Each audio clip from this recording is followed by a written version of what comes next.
네, 안녕하세요. 여러분의 최고의 투자 파트너 애널리스트 킴입니다. 반갑습니다. 오늘도 재밌는 내용을 좀 들고 왔는데요. 제가 가장 주목하고 있는 이벤트, 여러분들도 가장 주목하고 있는 이벤트, 그게 뭡니까? FOMC 회의다. FOMC 회의에서 뭐가 결정된다? 이자율이 결정된다. 따라서 9월 16일과 17일 이거 굉장히 중요한 이벤트인데 이때 이자율을 낮출 가능성이 높아진다. 이자율을 낮추면 어떻게 된다? 코인이 미친 상승세가 나온다. 과거 차트를 보면 여기죠. 코로나가 끝나고 난 다음에 코로나죠. 코로나 시국에 이자율을 0%까지 낮추는 모습을 보였다. 어디가? 미국이. 그래서 유동성이 풍부해지면서 그 유동성이 다 어디로 들어갔다? 코인으로 들어갔다. 코인이 그래서 200달러, 100달러, 200달러 하던 녀석이 어디까지 올라갔다? 4,800달러까지 올라갔다. 그래서 코인의 불장이 또 시작될 가능성이 높다. 여기서 딱 끝나죠. 여기서부터 무슨 일이 발생합니까? 이자율을 올리죠. 그래서 21년도부터 이자율을 올리기 시작하는 모습이 나타나면서 유동성이 다 빠져나가면서 폭락하는 모습이 나타났습니다. 근데 요게 이제 4년 만에 이자율을 다시 낮추는 정책으로 갈 가능성이 높아졌다. 그 단서는 어디에서 주었느냐? 쭉 당겨서 보면 8월 22일에 여기죠. 여기에 잭슨홀 미팅에서 전 세계 그 주요 은행장들이 모여서 미팅을 하죠. 그게 잭슨홀 미팅인데 그 잭슨홀 미팅에서 파월 의장이 뭐라고 얘기했습니까? 이자율을 낮출 수도 있다라는 뉘앙스를 풍겼다. 그 전에는 트럼프가 그렇게 압력을 주더라도 절대 안 된다라고 이야기를 했었지만 이번에 그 뉘앙스가 완전히 바뀌게 되었다. 따라서 일정이 어떻게 된다? 9월 17일 이때 FOMC 회의에서 이자율을 낮출 가능성이 높아졌으니까 그러니까 앞으로 올라가지 않겠느냐라고 말씀을 드렸습니다. 그리고 여기 이 영향을 주는 이자율을 낮추는 데 있어서 영향을 많이 주는 이벤트들이 있다고 말씀을 드렸어요. 바로 내일이죠. 미국 시간으로 내일입니다. 금요일 매주 첫 번째 금요일에 발표되는 미국 고용보고서라는 게 있습니다. 이 고용보고서에서 미국 고용이 개판이에요. 그래서 경기가 둔화가 될 것 같아요. 그래서 금리를 인하를 해야겠어요. 라는 퍼즐이 맞춰지게 될 것이니 9월 5일에 있는 이벤트를 주목해 봐야 된다라고 말씀을 드렸고요. 9월 11일에는 미국 소비자 물가지수가 발표가 되는데 여기서도 별로 안 좋은 것 같아요. 라는 이야기가 나오면서 금리 인하 가능성이 높아진다. 그래서 앞으로 이벤트들이 땅땅 나오면서 굉장히 이자율 하락에 대한 기대감이 올라갈 것이다. 따라서 코인은 상방향으로 볼 가능성이 높아졌다라고 말씀을 드렸습니다. 근데 여기에 변수가 있습니다. 그 변수에 대해서 이번 시간에 이야기를 해드리도록 할 테니까 구독과 좋아요 꼭 부탁드리도록 하겠습니다. 그리고 이 내용들은 블로그에 이렇게 정리를 해놨거든요. 그러니까 저희 블로그에 오시면 제가 올려드리는 정리들 다 볼 수 있으니까 꼭 구독과 좋아요 눌러주시고 저희 블로그도 많이 오시기 바랍니다. 블로그 오시는 방법은 영상 하단에 영상 설명란을 보시면 이렇게 블로그가 나와 있죠. 이거 클릭하고 들어오시면 되고요. 그리고 채팅방 참여 링크도 이렇게 나와 있습니다. 이거 클릭을 하시면 바로 이렇게 간단한 설문조사가 있거든요. 간단한 설문조사를 한 다음에 저희 채팅방으로 입장을 해주시면 된다. 이렇게 말씀을 드리면서 내용 바로 한번 시작을 해보도록 하죠. 일단은 현재로서의 모습은 상방향으로 진행될 것으로 예상이 됩니다. 왜? 경기가 안 좋으니까. 그래서 이자율을 풀어서 돈을 풀겠다. 요걸로 결론을 가고 있는데 여기서 예상하지 못하는 변수가 띵 하고 튀어나옵니다. 요거죠? 요겁니다. 이거 지난 8월 27일에 나왔던 뉴스인데 국가 부채의 덫. 일본이 내년 국채 이자만 13조엔을 내야 합니다. 그리고 프랑스는 내각까지 휘청거리고 있습니다. 라는 유형의 뉴스가 있습니다. 3.3조 유로의 빚더미에 선 프랑스, 긴축 속도 내자 야당서 반발, 정치 불안에 국채 주식시장 흔들, 이런 내용이 있어요. 뭐냐면 지금 프랑스 국간이 파탄이 났습니다. 코로나로 인해서 경기가 어려워요. 돈을 풀어야겠어요. 근데 경기가 살아나지 못했어요. 경기는 침체되고 있고 풀려있던 돈들 회수를 해야 되는데 경기가 개판이니까 회수가 안 되죠.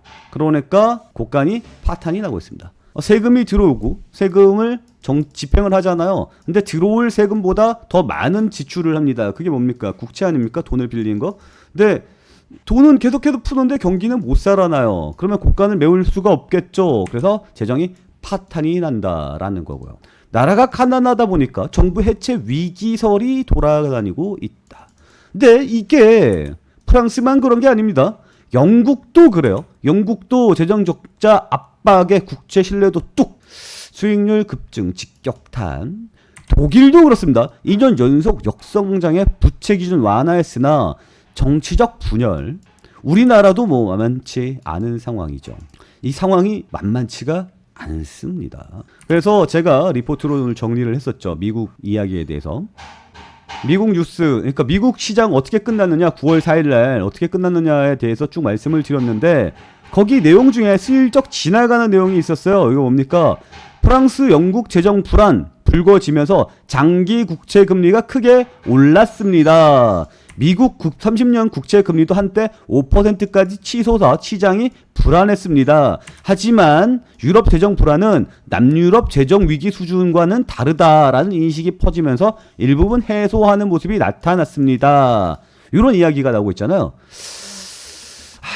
그런데 이게 상황을 보니까 그렇지가 않은 것 같다. 왜 그러냐. 이런 내용의 뉴스가 있죠. 8월 26일에 나온 뉴스고요. 프랑스 총리가 긴축 재정에 대한 승부수로 의회에 정부 신임 투표를 요청을 했습니다. 이게 커요.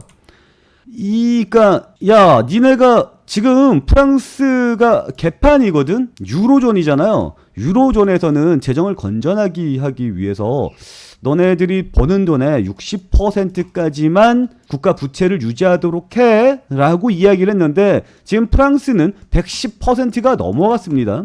그래서 유럽에서, 유로존에서 압박을 놓는 거죠. 야, 그러지 마, 너네들 긴축해야 돼 라고 압박이 들어가 있는 상황입니다. 그래서 프랑스 총리가 그러면 우리는 긴축을 해야 합니다 라고 이야기를 했더니, 야당에서 그러면 우리가 다 죽는 거 아니냐, 지금도 힘든데 어떻게 긴축을 하냐 들고 일어난 거고, 그러면은 니네들이 날 못 따라올 거면 니네 재신임 한번 해보자 라고 이야기를 한 겁니다. 그러니까 니네 우리 못 믿어? 한번 물어볼까? 그랬더니 지금 주요 야당인들이 지금 불신임표를 던지겠다 라고 이야기가 나오고 있습니다. 중요한 것은 얘네들이 입장을, 그러니까 투표 붙이는 게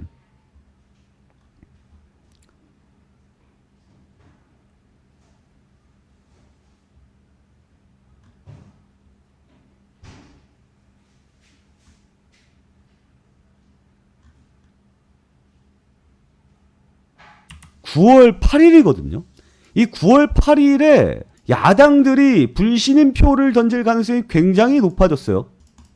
이렇게 되면 무슨 일이 발생을 하게 되냐면, 총리 나가리 됩니다. 장관 나가리 됩니다. 거기에 플러스 지금 무슨 이야기가 나오고 있습니까? 이 모든 일들은 대통령 때문이다. 9월 23일 날 대통령 탄핵안을 발의하겠다라는 이야기까지 나와주고 있는 상황입니다. 지금 제가 이 상황을 조사해 본 결과 불신임될 가능성이 매우 높다라는 점이에요. 그래서 GPT로 좀 정리를 해보면 이런 내용의 뉴스가 나오죠. 결과 시나리오는 신임 가결, 정부가 버팀, 그리고 정부 퇴진할 가능성이 높아요. 지금 그러면 마크롱 대통령은 새 총리를 임명하거나 조기 총선을 고민을 해야 되는 거고요. 그리고 시장은 주식, 채권, 환율, 코인 모두 흔들릴 가능성이 굉장히 높습니다. 그리고 유로화 자체가 박살이 나겠죠. 유럽에서 가장 큰 축을 차지했던 게 영국, 프랑스, 독일입니다. 근데 지금 아까 뉴스에서 잠깐 보여드렸지만 뭐예요? 영국은 이미 탈퇴를 했죠. 그래서 뭐 크게 언급할 필요는 없는데, 영국도 재정 적자 압박에 국제 신뢰도가 뚝 떨어졌다라는 이야기가 나오고 있고요. 이거 8월 27일 뉴스입니다. 독일도 2년 연속 역성장에 부딪혀 있는 상황입니다. 그리고 프랑스는 지금 나라가 파탄나기 직전인 거죠. 유로존이 무너질 가능성이 높아졌다라고 볼 수 있습니다. 그러니까 유럽발 금융위기가 나올 가능성도 열려있는 상황이다라는 거예요. 그래서 이번에 프랑스가 휘청휘청 빵 쳐주면 요거는 솔직히 가늠이 잘 안 됩니다. 근데 어쨌거나 저쨌거나 많이 흔들릴 가능성이 높겠죠. 그래서 코인 쪽에서는 전통 금융 불안이 커지면서 단기적으로 위험 회피가 커져서 코인이 흔들리게 된다. 그래서 다만 달러나 금소노 속에서 일부 투자자는 코인을 해지처럼 보기도 한다. 그러니까 요것도 한번 다뤄봐야 될 것 같아요. 지금 비트코인이 디지털 금이라고 불리잖아요. 과연 경기가 위기로 닥쳤을 때 비트코인이 안전자산 취급을 받으면서 이쪽으로 자금이 몰릴 것인가, 요거는 일단 한번 고민을 해봐야겠습니다. 어쨌거나 일단 과거부터 이어져 왔던 패턴을 생각을 해보면 실질 경기가 박살이 났을 때 코인 쪽은 반드시 박살이 나왔다. 왜? 코인은 대표적인 위험 투자 상품이기 때문이다. 그래서 대표적인 위험 투자 상품인 주식과 코인은 모두 다 박살이 날 가능성이 높다라는 겁니다. 그래서 지금 시장은 오늘 아침에 제가 정리를 좀 해드렸지만 일단은 요 상황들을 씹고 넘어가는 분위기로 보고 있습니다. 뭐 안정하겠죠? 뭐 잠깐 그런 거 아니겠어? 라고 이야기를 하고 있지만 9월 8일에 실제 투표에 들어가서 프랑스 정부가 신임을 못 받게 되면 총리 다시 뽑아야 되고요. 장관 다시 뽑아야 되고요. 그리고 뭐예요? 대통령 탄핵까지 거론이 되고 있는 상황. 프랑스 무너지죠. 프랑스 무너지면 지금 보면 아시겠지만 영국, 독일, 한국, 프랑스 다 작살이잖아요. 한국은 좀 빼고. 그럼 유럽발 경제 위기가 올 가능성 열어둘 수 있겠죠? 그러면은 쇼시죠. 지금 미국이 이자율을 올릴 것이다. 그러면 이자율을 낮출 것이다. 미국이 이자율을 낮추게 되면 돈이 풀리니까 코인이 올라가겠지라는 것이 저의 생각이었는데 프랑스발 위기가 나타나게 되면 어떻게 됩니까? 이야. 미국이 이자율 올리는 것보다는 프랑스 자빠지는 게 더 크죠. 그러면 코인이 어떻게 됩니까? 이렇게 갈 수 있을까요? 지금 이게 디지털 3법, 코인 3법이 통과가면서 이렇게 상승이 되었는데 유럽 우악하면은 이게 버티겠습니까? 이게 상황이 조금 꼬름합니다. 일단 날짜가 이자율을 낮출 수 있는 날짜는 9월 중순이잖아요. 근데 9월 8일에 프랑스가 착살이 나면 이야 이게 코인 시장에 타격이 분명히 올 가능성이 높아지겠죠. 그래서 좀 더 살펴봐야 될 것 같아요. 그래서 다음 시간에는 경제 위기가 올 때 비트코인이 지금 현재 분위기가 디지털 금의 지위를 차지했느냐, 그래서 안전자산으로 보유할 수 있는 입지가 어느 정도 마련이 되었느냐, 요 부분에 대해서 일단 살펴봐야 된다, 이렇게 좀 생각이 듭니다. 그래서 다음 시간 영상은 요걸로 한번 체크를 해보도록 하겠습니다.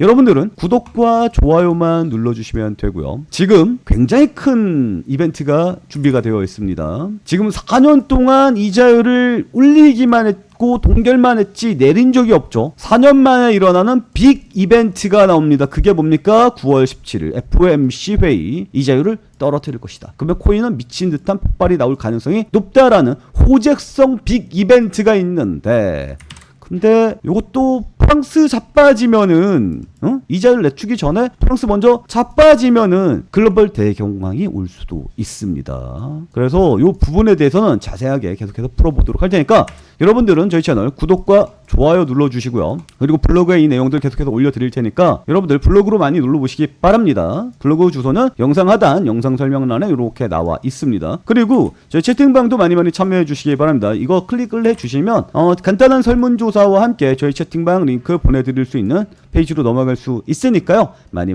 참여해 주시기 바랍니다. 아시겠죠? 자, 오늘 내용은 여기서 마치도록 하겠습니다. 오늘도 시청해 주셔서 감사합니다.